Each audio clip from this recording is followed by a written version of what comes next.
नमस्कार दोस्तों, CA Satbir Singh YouTube channel पे आपका स्वागत है। दोस्तों, जीएसटी पोर्टल पे अनरजिस्टर्ड पर्सन के लिए नई फंक्शनलिटी को स्टार्ट किया गया है, जिससे कि उन्हें अब जीएसटी एक्ट के अंतर्गत रजिस्ट्रेशन लेने की आवश्यकता नहीं पड़ेगी। दोस्तों, क्या है ये नई फंक्शनलिटी और इसका यूज़ आपको कैसे करना है जीएसटी पोर्टल पे, इसके बारे में हम इस वीडियो में डिस्कशन करेंगे। दोस्तों, यदि अभी तक आपने CA Satbir Singh YouTube channel subscribe नहीं किया है तो जल्दी से सब्सक्राइब कर लीजिए। नोटिफिकेशन बेल भी प्रेस कर दीजिए ताकि आपको जीएसटी के रेगुलर अपडेट्स मिलते रहें।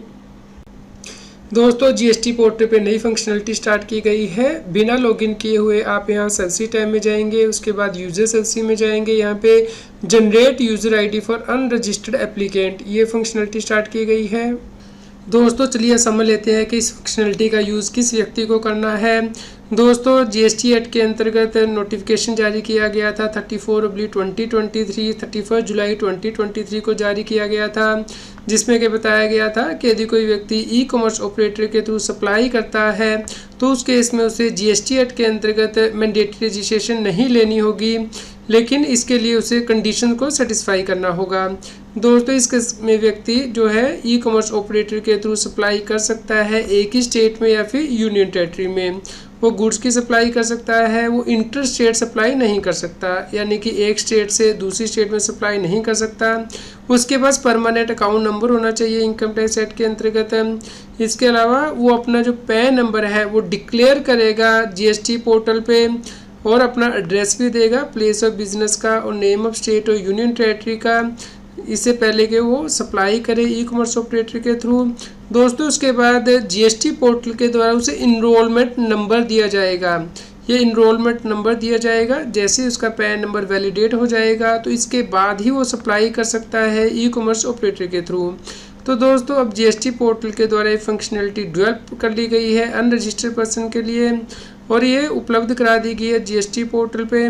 तो आपको जीएसटी पोर्टल पे विजिट करना है। यूजर सर्विसेज के अंतर्गत generate user ID for unregistered applicant पे क्लिक करके आपके सामने एक विंडो ओपन हो जाएगी, तो आप अप्लाई करेंगे यहाँ पे। दोस्तों, यहाँ पे आपको to supply as a supplier to E commerce operator को क्लिक करना होगा, जिसके बाद के स्क्रीन ओपन होगी और जब आप वहाँ पे पर्टिकुलर अपने एंटर कर देंगे तो उसके बाद आपको इनरोलमेंट नंबर दिया जाएगा पोर्टल के द्वारा।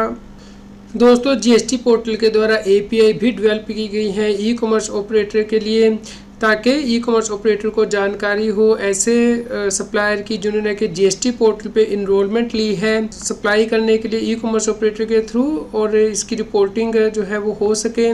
तो यहाँ पे दो एपीआई डेवलप की गई हैं, एक अनरजिस्टर्ड एप्लीकेंट्स एपीआई ताकि अनरजिस्टर्ड एप्लीकेंट की जो डिटेल है वो ली जा सके, और अनरजिस्टर्ड एप्लीकेंट वैलिडेशन एपीआई ताकि जो मोबाइल नंबर और ईमेल आईडी है इनरोलमेंट आईडी के अगेंस्ट उसे वैलिडेट किया जा सके। तो दोस्तों, ई कॉमर्स ऑपरेटर को इंटीग्रेट करनी है ये एपीआई सक्सेसफुली, तो उस केस में उन्हें जीएसपी यानी कि जीएसटी सुविधा प्रोवाइडर से ये एपीआई लेनी होगी, क्योंकि पब्लिकली अवेलेबल नहीं है। और एपीआई की ऑथेंटिकेशन टोकन लेना होगा। इसके लिए जो डेवलपर gst.gov.in की वेबसाइट है वहाँ पे ये ऑथेंटिकेशन टोकन दिया गया है, और पब्लिक एपीआई ऑथेंटिकेशन टोकन जो है वो जीएसपी क्रेडेंशियल के द्वारा एक्सेस किया जा सकता है। दोस्तों, यहाँ पे बताया गया है कि दोनों ही एपीआई जो है 64 इनकोडेड है, किसी इंक्रिप्शन को यूज़ नहीं किया गया है। तो दोस्तों, इस प्रकार अनरजिस्टर्ड व्यक्ति अब इनरोल कर सकता है जीएसटी पोर्टल पे यदि वो सप्लाई करता है ई कॉमर्स ऑपरेटर के थ्रू एक ही स्टेट या फिर यूनियन टेरिटरी में।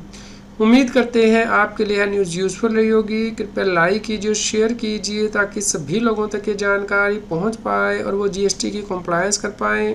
रेगुलर जीएसटी और टैक्स अपडेट के लिए इस चैनल को सब्सक्राइब करें। फ्रेंड्स, आप टीडीएस, इनकम टैक्स, जीएसटी और अकाउंटिंग सॉफ्टवेयर ऑडिट ट्रेल के साथ कंप्लायंस आसानी से कर सकते हैं। इन सॉफ्टवेयर के डेमो देखने के लिए आप हमें मोबाइल नंबर के साथ ईमेल कर दीजिए taxil@gmail.com पर। आप हमें Telegram app CA Satbir Singh Taxil पर ज्वाइन कर सकते हैं ताकि आप जीएसटी और इनकम टैक्स के रेगुलर अपडेट अपने मोबाइल पर ही प्राप्त कर सकें।